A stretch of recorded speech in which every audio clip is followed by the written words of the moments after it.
Question number 5 कह रहा है Apple industry limited provide the following information for the financial year 2019-20 net profit as per the statement of profit and loss account after debiting and crediting the following. हमें दे रखा है और कुछ adjustment हमें दे रखे हैं। नीचे लिखा है compute the book profit of the company as per the section 115 JB for the assessment year 2021।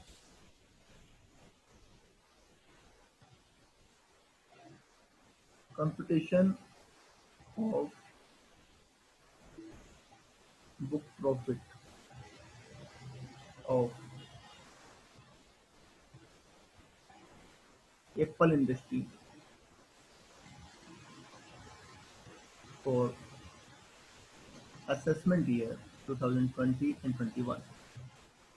चलिए कहाँ से शुरुआत करें बोलो, सबसे पहले क्या लिखें? सबसे पहले क्या लिखना चाहिए?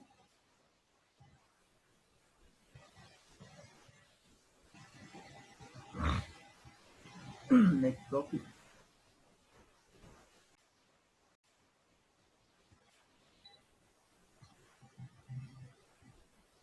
दिन ब दिन स्मार्ट होते जा रहे हो आप सब लोग, पता है।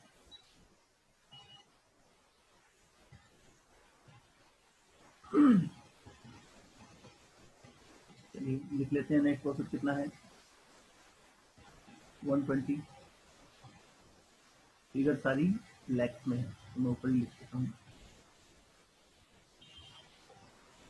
ठीक है।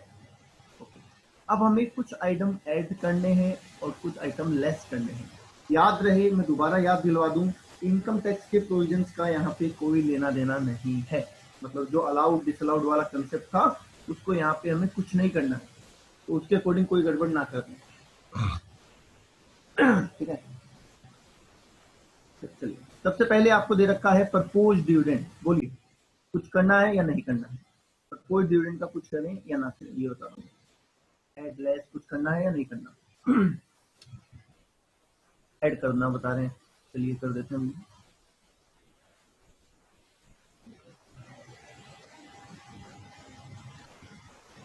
प्रपोज डिविडेंड, हाँ 30 लाख ऐड कर दिया हमने। नेक्स्ट लिखा है profit from unit establishment in states. ये इंपोर्टेंट पॉइंट है, देखते हैं कौन जवाब देता है। Profit of sales unit add करना है या नहीं करना, लेस करना है या नहीं करना। इनकम और खर्चे का ध्यान रखिए, कौन सी इनकम है कौन सा खर्चा है, इन बातों का ध्यान रखिए, ठीक है। जल्दबाजी में आंसर ना करें। बोलिए ऐड और लेस और nothing. Add less nothing, what is your answer? Profit from unit established in siege. What should we do? Nothing, nothing। तीसरा वोट हो दे दो फिर आगे चलेंगे। Nothing, बिल्कुल हम कुछ नहीं करेंगे। क्यों नहीं करेंगे उसका रीजन मैं बता देता हूँ। कल मैंने आपको एक सेक्शन एक्सेप्ट करवाया था एग्जेम्प्टेड इनकम में से, याद है? हमने कहा था कि एग्जेम्प्टेड इनकम के इनकम लेस कर देंगे और खर्चे ऐड कर देंगे 10, 11, 12 वाले, ठीक है, एक्सेप्ट 10 डबल ए। ये तो 10 डबल ए, तो इसका हम कुछ भी नहीं करेंगे, ओके। नेक्स्ट कह रहा है प्रोविजन फॉर इनकम टैक्स। बोलो प्रोविजन फॉर इनकम टैक्स का क्या करें, जल्दी बोलो। ऐड करें, ये बड़ा जल्दी बोला। मतलब जो चीज नहीं आती उसमें चुप हो जाते हो ऐसा? अरे उसमें भी बोला करो, गलत सही क्या फर्क पड़ता है, ठीक है। नेक्स्ट बोल रहा है प्रोविजन फॉर डेफर्ड टैक्स। बोलो बोलो प्यारे बच्चों बोलो, डेफर्ड टैक्स का क्या करें? ऐड कर दो। आप जो बोलोगे वो सही बोलोगे, बोलते रहो। Provision for permanent diminishing in the value of investment, क्या करूं?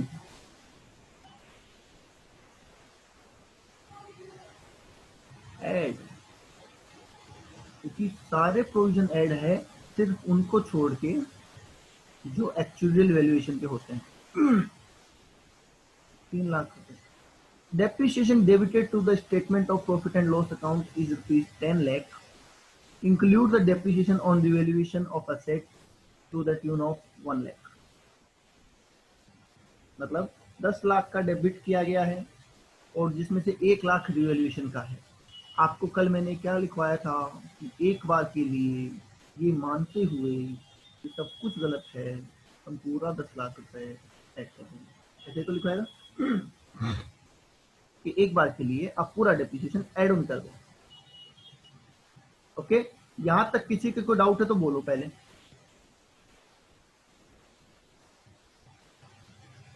यहां तक किसी के कोई डाउट है तो बोलो। नहीं बोलने का मतलब डाउट नहीं है, मैं ये समझूंगा। आपको ना हो ऐसा जरूरी नहीं है। ओके, नेक्स्ट चलते हैं। आगे क्या लिखा है? अब लेस में चलेंगे यहीं से। चलो इन्हीं में से बताते हैं पहले, क्या इनमें से ही कोई लेस करने वाला आइटम भी है? इन्हीं में से क्या कोई लेस करने वाला आइटम भी है?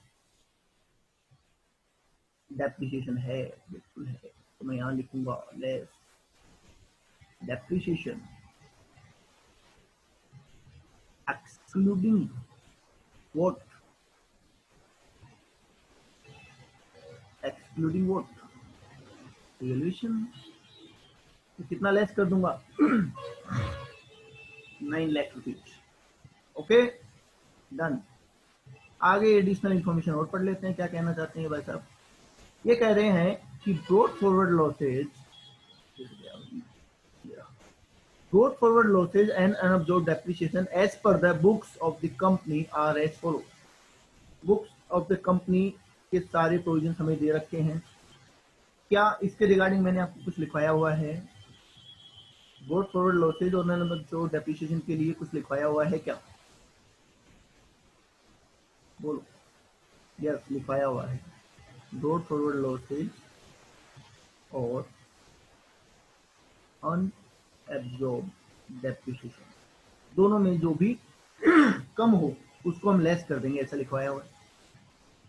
लिखवाया हुआ है। पर यहाँ पे एक और ट्रिक निकल के आती है, और ये आपको बोल्ड लेटर्स में अपनी कॉपी पे जहां भी आप कर रहे होंगे अभी उसमें लिखना है। ध्यान से समझना। बताओ, मैं ईयर वाइज देखूं विच एवर इज लेस या टोटल देखूं? ये बताओ, क्योंकि दोनों में आंसर में फर्क आएगा। मुझे जो देखना है विच एवर इज लेस, ये मैं ईयर टू ईयर देखूं या टोटल देखूं? क्योंकि इससे आंसर में फर्क पड़ेगा। फॉर एग्जाम्पल, अगर मान लीजिए ईयर टू ईयर देखते हैं तो पहले साल 1 लाख रुपए लेस है, दूसरे साल भी 1 लाख रुपए लेस है, और तीसरे साल 5 लाख रुपए लेस। तो टोटल 7 लाख रुपए जाते हैं, और 7 यहाँ पे लेस होना चाहिए अगर हम ईयर टू ईयर चलते हैं। और अगर टोटल में चलते हैं तो 12 लाख का लॉस और 10 लाख का डेप्रिसिएशन। तो बोलिए, टोटल चलना है ईयर टू ईयर चलना है?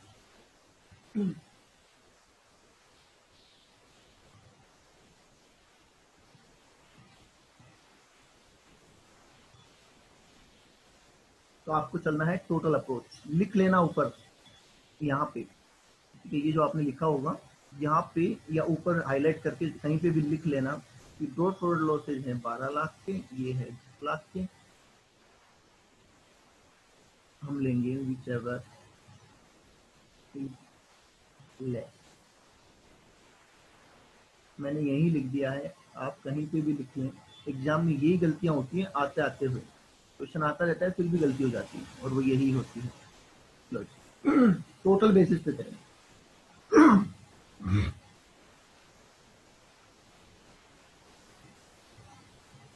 किसी को कोई डाउट है तो पूछ ले, और नहीं है तो टोटल कर दें। ये आपका बुक प्रॉफिट आ चुका है।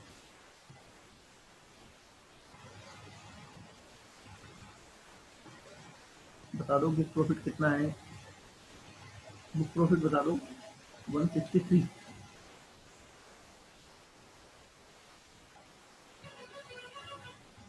160 ये लो।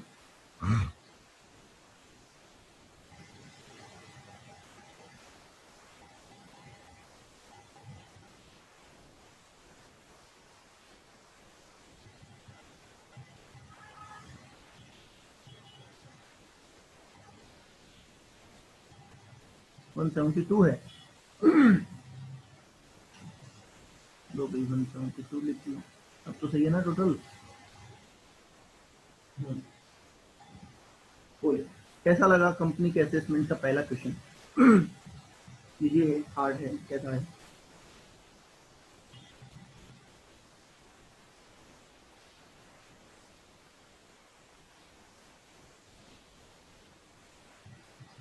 बोलिए इजी है, हार्ड है, कैसा है? फर्स्ट क्वेश्चन किस चैप्टर?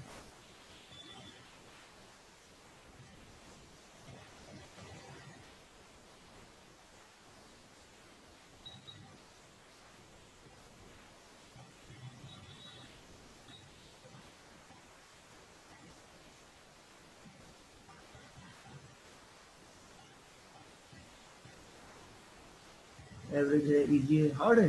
अरे इसमें क्या हार्ड लगा? नेक्स्ट देखते हैं, नेक्स्ट देखते हैं।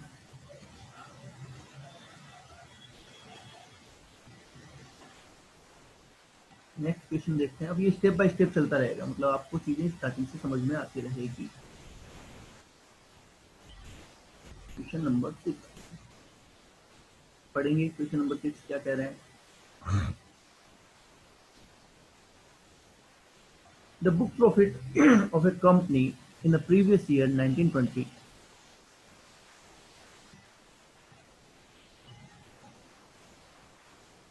is rupees,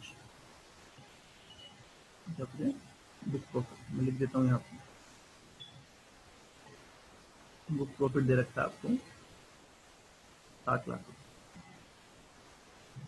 आगे लिखा है if the total income of the same period, total income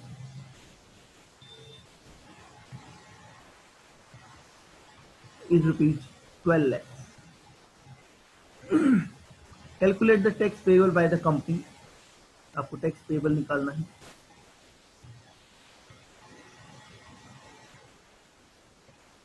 और कोई क्रेडिट मिलनी है, जैसे कि नेट क्रेडिट, तो वो बताना है। फटाफट निकाल के दीजिए कि फाइनल टैक्स पेएबल क्या होगा।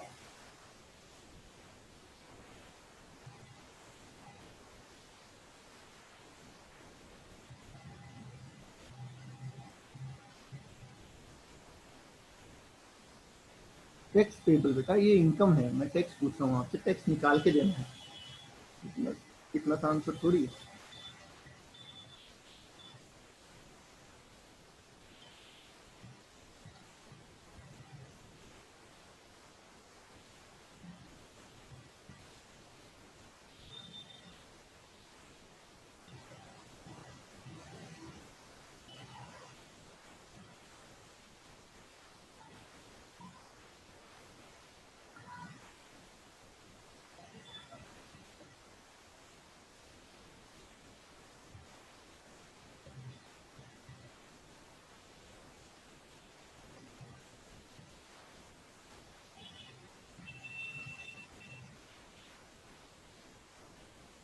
एक लाख 97,340 बता रहे हैं। कैसे कैसे कैसे कैसे? अब बताते हैं कैसे, अभी बताते हैं कैसे। बड़ा आसान सिस्टम बताया था आपको मैंने। आपको दो कैलकुलेशन करनी है। एक तरफ आपको लिखनी है टोटल इनकम, और एक तरफ आपको लिखना है प्रॉफिट। टोटल इनकम कितनी है? 12 लाख टोटल इनकम। और बुक प्रॉफिट कितना है? 60 लाख रुपए। बोलिए टोटल इनकम 12 लाख पे टैक्स कितना बनेगा? कंपनी पे टैक्स कितना होता है? कंपनी पे टैक्स कितना होता है? 3.6, क्योंकि 30% होता है ना। अगर क्वेश्चन साइलेंट है तो 30%। बुक प्रॉफिट पे मेट कितना होता है? 15%। 60 लाख का 15% कितना हो जाएगा? 9 लाख। हम इन दोनों में से क्या सेलेक्ट करेंगे? हम इन दोनों में से क्या सेलेक्ट करेंगे? whichever is higher, whichever is higher। तो हम हायर सेलेक्ट कर लेते हैं। मैं यहाँ लिख देता हूँ ये हायर। तो हायर कितना हो जाएगा? 9 लाख रुपये। और 9 लाख पे फिर ऐड करेंगे हम HEC 4%। 4% करेंगे ना, मतलब 36। हाँ तो हो जाएगा 36,000। तो 9.36 लाख का टैक्स देना पड़ेगा। अब आपने 179,400 कैसे निकाला? इंडिविजुअल का निकाल दिया, ये कैसे निकाला?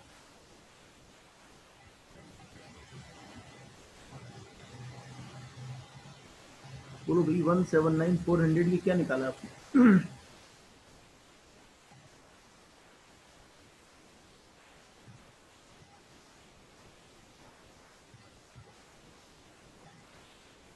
क्लिप्स निकाल दिया, वाओ बेटा। It's company, it's not individual, इसलिए 30% की लगेगा ना। कंपनी पे रेट कितनी है?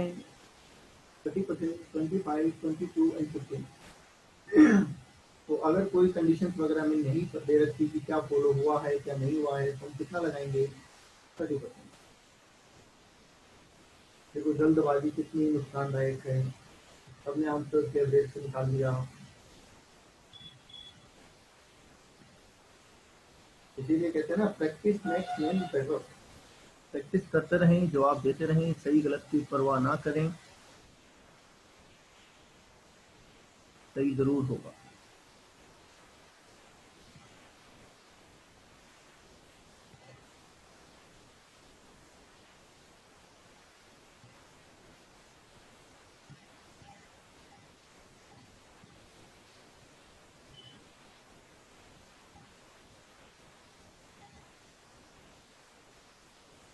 बोलिए, अब डाउट किसी के?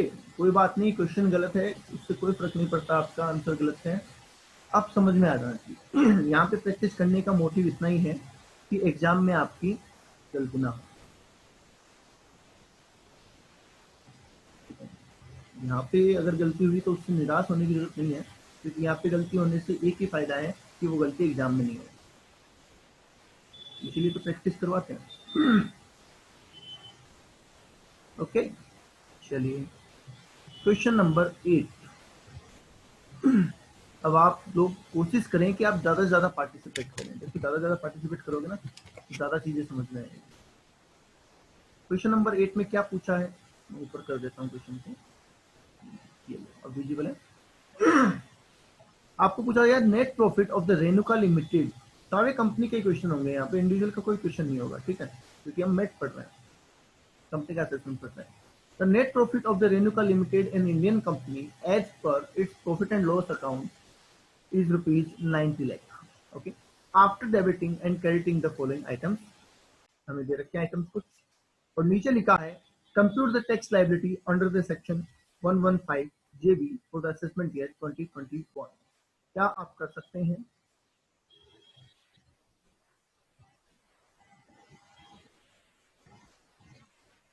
बोलिए, क्या आप कर सकते हैं? पहले आपको वो प्रॉफिट निकालना होगा और फिर सारी बातें होगी।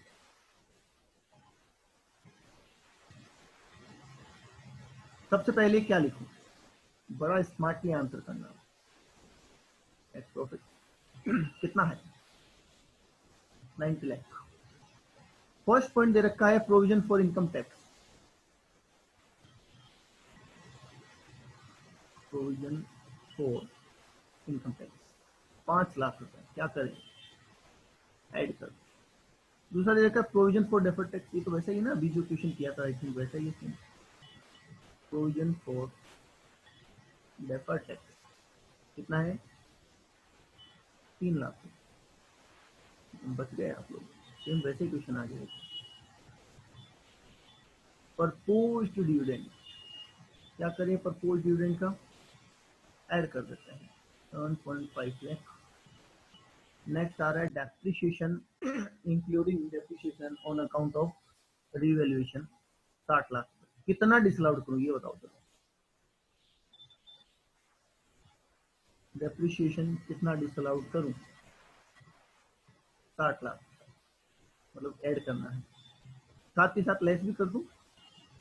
60 लाख ऐड होगा पूरा का पूरा, ठीक है। लेस होगा डेप्रिसिएशन विदाउट रिवैल्यूएशन, कितना?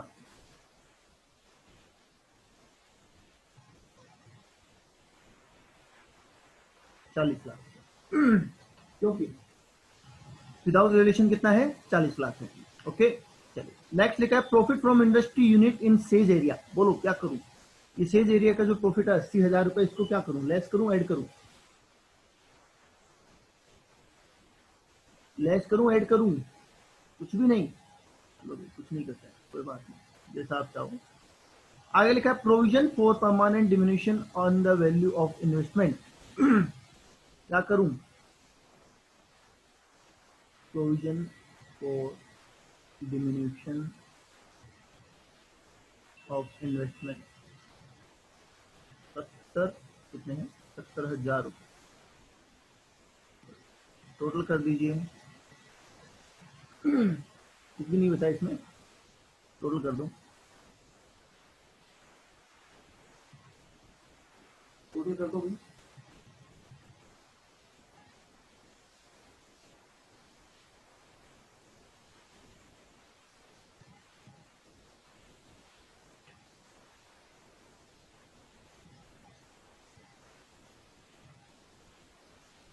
टोटल टोटल ध्यान रखना, 70,000 को 70 लाख मत जोड़ देना, 70,000 को 70 लाख मत जोड़ देना।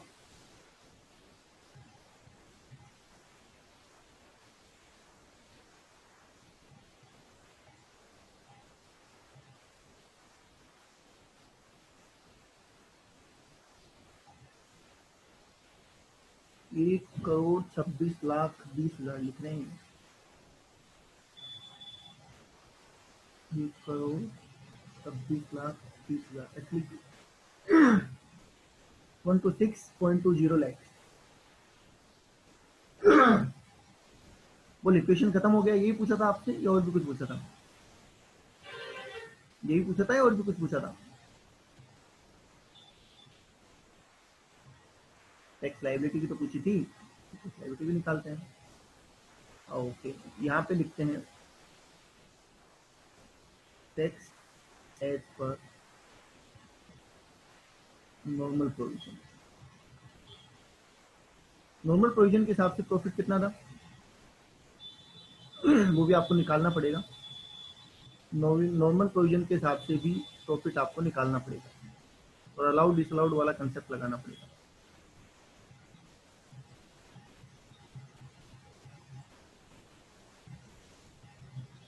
अच्छा देखिए, ये पूछा ही नहीं है, रहने दो, पूछा ही नहीं है वो क्वेश्चन हमसे।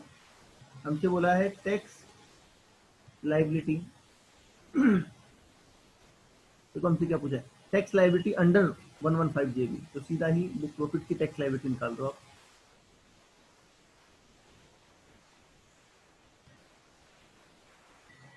एक करोड़ 26,20,000, तो बोलिए मैं कितना लगाऊं,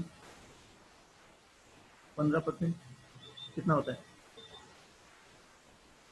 टैक्स टेबल वैसे नहीं पूछा है, सिर्फ 115 जेबी का ही पूछा है, तो वही बता देते हैं। बोलो भाई बोलो, 18.93, 18,93,000, और क्या करूं, क्या जोड़ना है इसमें, क्या जोड़ना है इसमें,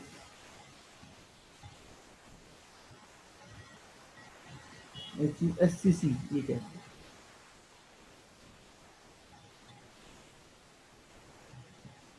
अगेन गलती कर रहे हो, कहा ना माइंड ओपन रखो,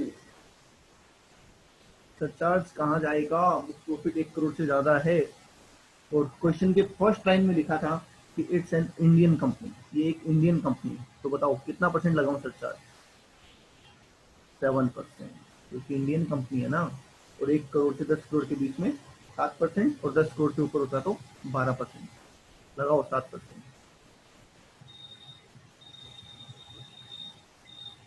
132,510, इसे दिमाग खुला रखो, जल्दबाजी में गड़बड़ हो जाएगा मामला।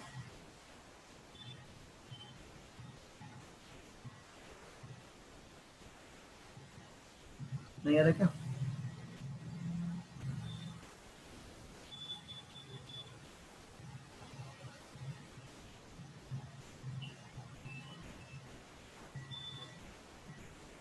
अभी लगाएंगे HEC 4%, कितना आ रहे हैं HEC 4%,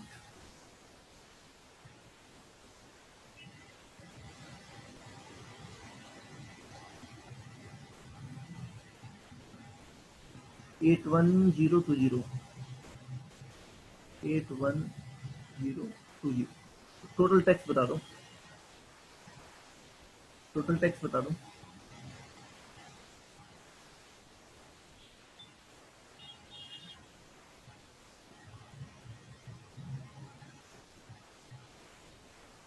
कितने याद है?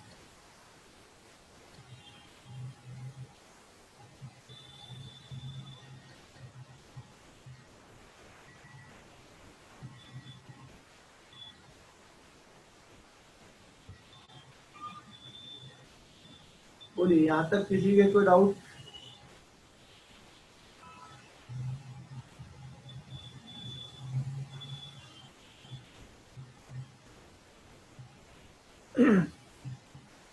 यहाँ तक किसी के कोई डाउट है तो बोलो।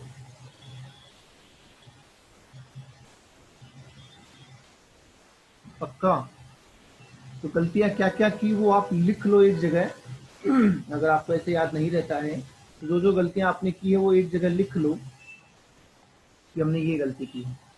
अनअब्जॉर्ब डेप्रिसिएशन और गॉड फॉरवर्ड लॉस को टोटल बेसिस पे लेना है, ये लिख लो। अगर बुक प्रॉफिट 1 करोड़ से ज्यादा हुआ तो सरचार्ज लगाना है, ये लिख लो। टैक्स रेट कंपनी की लगानी है, इंडिविजुअल की नहीं लगानी है, ये लिख लो। तो ऐसी गलतियां ना करें तो बेटर होगा। ठीक है, ओके।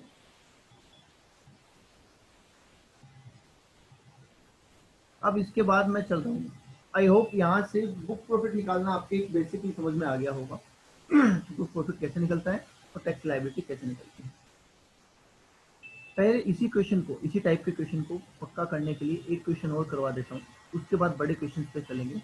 तो हम कर रहे हैं क्वेश्चन नंबर 4। उसके बाद हम बड़े क्वेश्चन पे मूव करेंगे। अभी आप क्वेश्चन नंबर 4 पढ़ेंगे, क्या कह रहे हैं।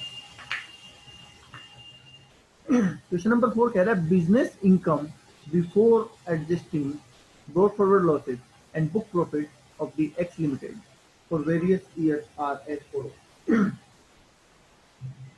एक ही कंपनी का डेटा है, ध्यान रहे, ईयर 1 to 3, मतलब इंडिपेंडेंट केसेस नहीं है, डिपेंडेंट केसेस है, ये बात आप ध्यान रखें। ठीक है? पहले साल बिजनेस में तो लॉस है, मतलब इनकम टैक्स के हिसाब से तो लॉस आ रहे हैं, पर बुक प्रॉफिट के हिसाब से 1 लाख की इनकम आ रही है। तो आपको ये बताना है कि लाइबिलिटी कैसे होगी, अकॉर्डिंग टू बुक प्रॉफिट होगी और अकॉर्डिंग टू मैट होगी। ईयर 1 टैक्स एज पर, ये लिख रहा हूँ मैं, tax as per normal provision. बोलो, tax as per normal provision कितना होगा पहले साल में? Tax as per normal provision कितना होगा?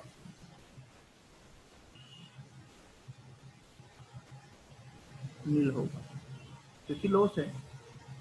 B, tax as per MAT कितना होगा? टैक्स एज पर मेट कितना होगा?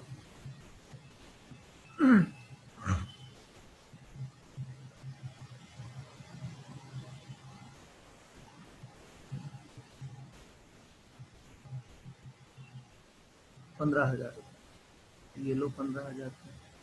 और यहाँ पे हम बोल देंगे ए और B, whichever is higher, whichever is higher, तो हम लिखेंगे 15,000।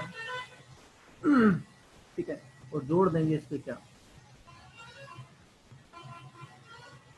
HEC 4%। तो कितना होता है? 100 रुपये। तो टैक्स लाइबिलिटी कितनी हो जाएगी? 15,000।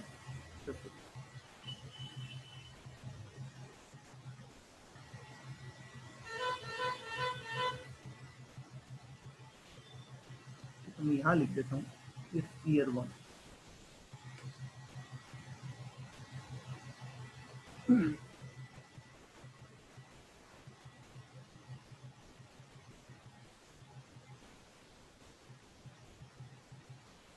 बोलिए, क्लियर है?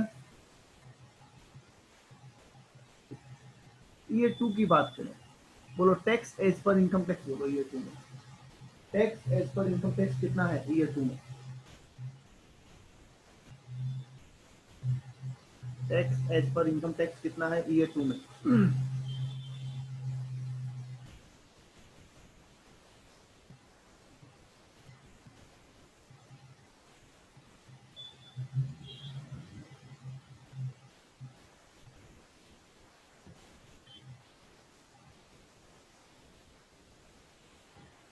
46,800। 46,000। अच्छा,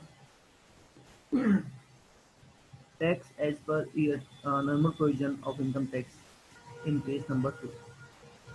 45,000, 46,800, 30,000, इतने सारे आ गए।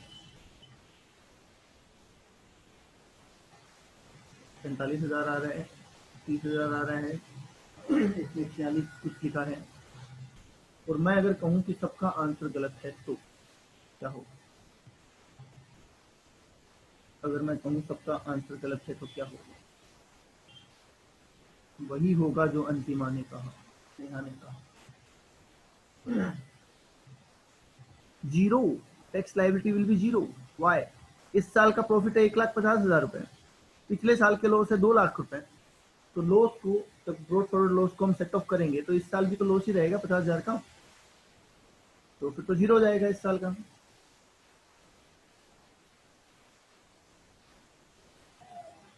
बोलो भाई, जीरो होगा नहीं होगा?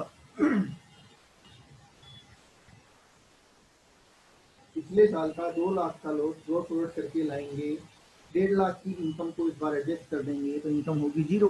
तो फिर आप टैक्स क्यों निकाल रहे हैं? कहा ना, पूरा माइंड खुला रहना चाहिए, सेट ऑफ भी घूमता रहना चाहिए, डिडक्शन भी रहनी चाहिए, स्लेब रेट भी चाहिए, फिक्स रेट भी चाहिए, सारी बातें माइंड में एक साथ होनी चाहिए, तो ही सॉल्यूशन है, अदरवाइज नहीं है। चलिए, प्रॉफिट एज पर ये बता दीजिए, 60,000 रुपये का बुक प्रॉफिट है, तो उसके हिसाब से टैक्स कितना बनता है?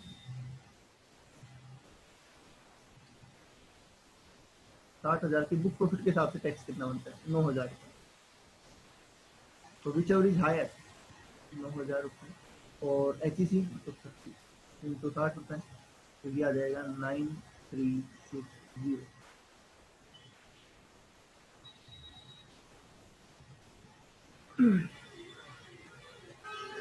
चलिए, ईयर 3 की बात कर लेते हैं। आई होप इस बार आप आंसर सही देंगे।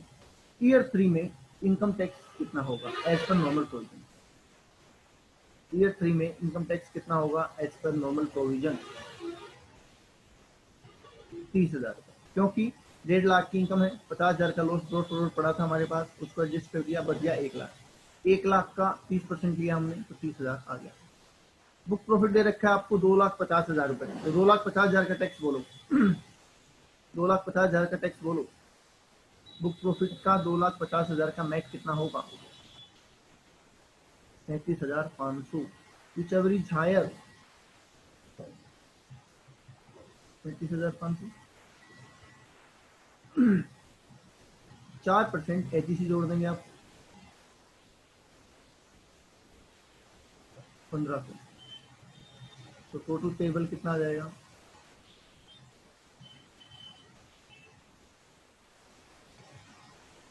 39,000। बोलिए, बात समझ में आती है?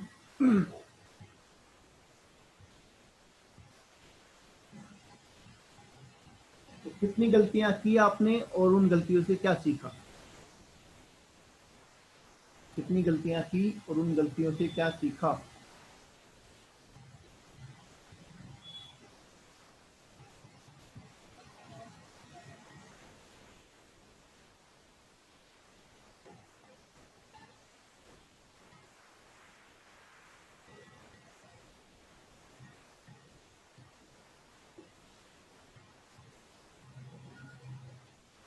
अब नहीं रिपीट होगी, सारे प्रोविजन दिमाग में होने चाहिए। यस।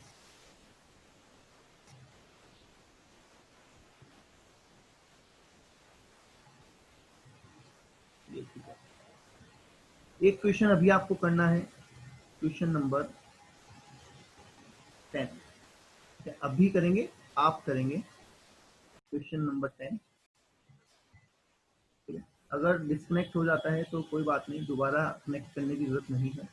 हम 12 बजे मिलेंगे दूसरी क्लास में।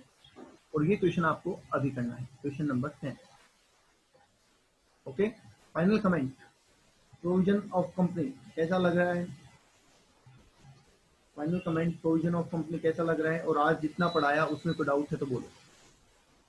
दो दो चीजें, आज के पढ़ाए हुए में कोई डाउट, और दूसरा कैसा लग रहा है provision of company, assessment of company.